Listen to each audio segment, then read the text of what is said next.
সৰুপথাৰ পদুমনিৰ ৰাজু গগৈ বৰ্তমান সময়লৈকে নাই কোনো সম্ভেদ। আজি পুৱাৰ ভাগতে সৰুপথাৰ নগৰৰ পদুমনিৰ ২ নং ৱাৰ্ডৰ বাসিন্দা ৰাজু গগৈ নামৰ এজন ব্যক্তি সন্ধানহীন হৈছিল।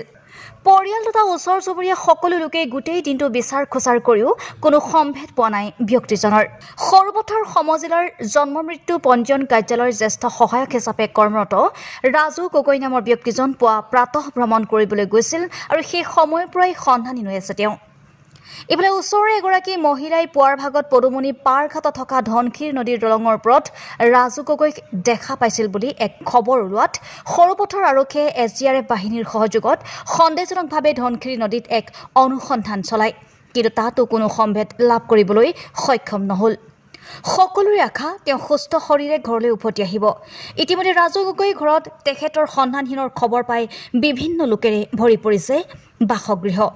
কোনো সদাশয় লোকে তেখেতক দেখা পালে 9864473673 নতুবা 7002365214 মোবাইল নম্বৰত খবৰ দিবলৈ পৰিয়াল লোকে অনুৰোধ জনাইছে।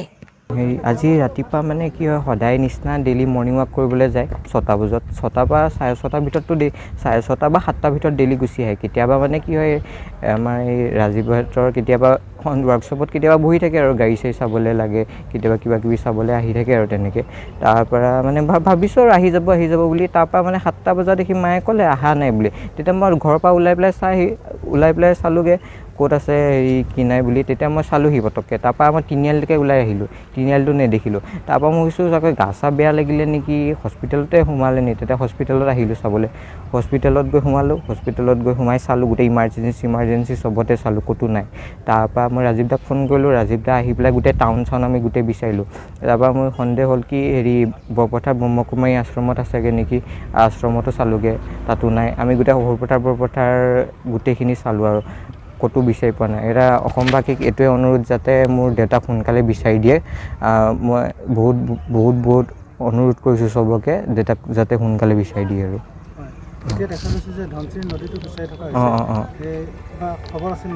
মানে কোনোবা হেৰি আমাৰ ঘৰৰ ওচৰৰ মানুহ এগৰাকীয়ে মানে দেউতাক দলঙৰ ওপৰত খোজকাঢ়ি থকা দেখিছিলে।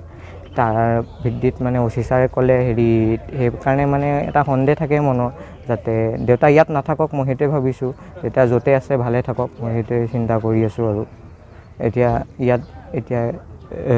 SDFে বিচাৰি কি পায় কি নাপায় মই নাজানো, খালি মোৰ দেউতা মই ভালে আছে বুলি মোৰ সেইটো মনত আছে। আৰু দেউতা ক'ৰবাত মোৰ মতে শুই আছে ধুনীয়াকৈ, ঠাণ্ডা হ'লে গধূলি আহি যাব ঘৰলৈ। দেউতা হেৰি ছিনিয়ৰ এছিষ্টেণ্ট আছিলে department of health and education.